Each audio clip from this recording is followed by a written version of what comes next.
principe de Vert de Rage, c'est des investigations scientifiques sur des problématiques sanitaires et environnementales. Je dis souvent que 90% de notre boulot, c'est de trouver le bon scientifique. Le bon scientifique, c'est pas celui qui va être d'accord avec nous.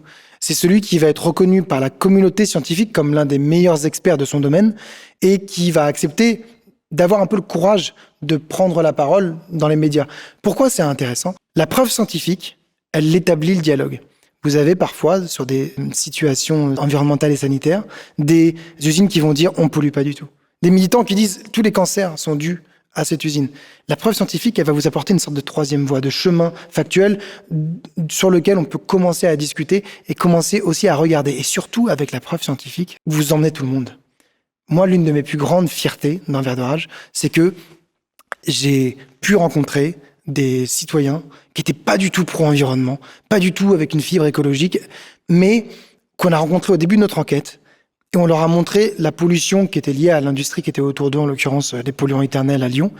Et c'est des gens qui votaient en gros Alain Madelin, donc libéral, de droite, français, etc.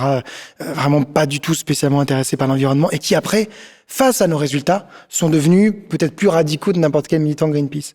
Et ça, c'est la preuve, l'attrait, la force de la science qui l'amène.